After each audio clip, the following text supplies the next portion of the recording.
Sneaker Pimps. Lovely. That was off this, Becoming X, and it was 6 Underground.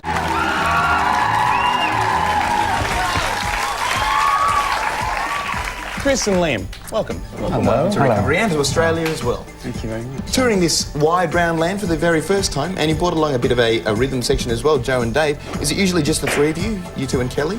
It started out like that, but now we've developed this live thing, which took quite a while, and we needed 2 extra people, so... So that's permanent?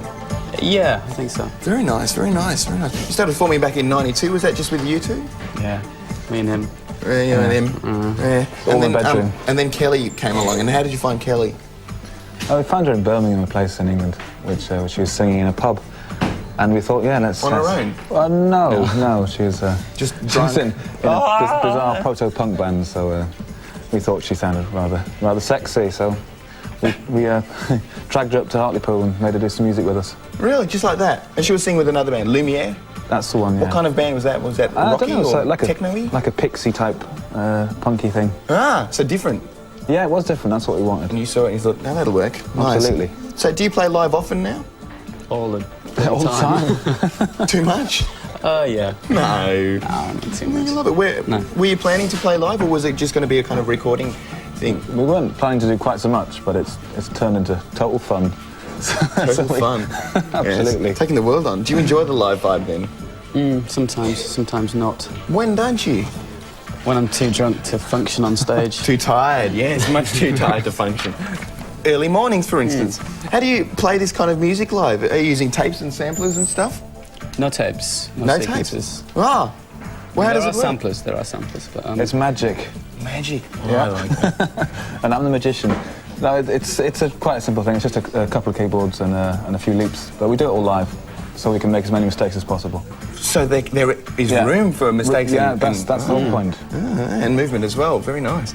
There's a few bands popular at the moment who are mixing this kind of technology with the other styles. I don't need to name them, but I'll just say Prodigy anyway. People call them crossover and techno rock or whatever. What are some of the labels they're throwing on you, and how do you feel about it? There's a big sort of electronica level, which particularly Electronica? America, yeah. This sort of wave of electronica coming over from Europe, like Prodigy and Chemical Brothers and those. But I think we're slightly different to them, you know, to these sort of bands, because we deal more with songwriting rather than just beats and stuff like that. So you're more of a songwriting, musician kind of thing. Yeah. Different. Fully. Debut album, Becoming X. Were there any recordings before this? Yes. None to mention. We're not going to tell you about them. Why not? Come on, that's what we're here They for. were under different names, and they were kind of dodgy little acid jazz projects. So unless you were sitting in a Islington coffee bar, you wouldn't have heard them, really. Right. Or unless you were very hip and onto the vibe and knew that Sneaker Pimps might... Jeanette, I think, our DJ person, she's got a whole lot of old Sneaker Pimps, whatever you were called then. Why do you have different covers for the same album? Confusion. It got me. I listened to them both at home, one after the other, and I thought, that sounds kind of similar. I don't know if they're developing. It's a terrible marketing scam. It's very clever. There's a couple of different mixes on that, but that's about it. Are they just released in different countries? Yes. What is X? Anything you want. It's ambiguous. Okay. Indeed. Very clever then.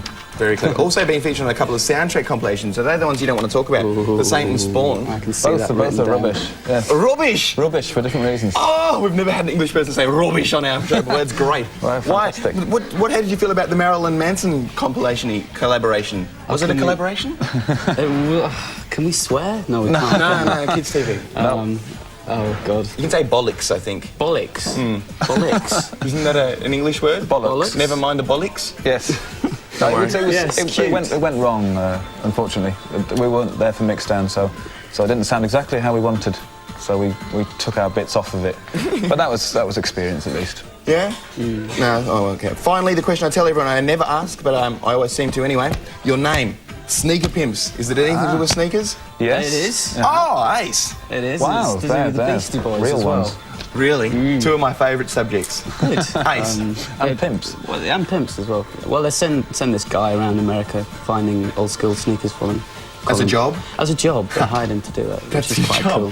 To find old school hip sneakers. Yeah. I want to be that. That's unreal. too. Gigs, we must announce tonight, this afternoon, Livid. So that must be very soon. Do you know what time we play? Probably as soon as we get there. I don't know what time it It is. might be late, sorry, because it seems to take a little bit long. And tomorrow at the Globe in Sydney as well, and then off gallivanting back around the world, I guess. Yep. have fun. Thank you very much for coming in you today. very much for The Sneaker having Pimps!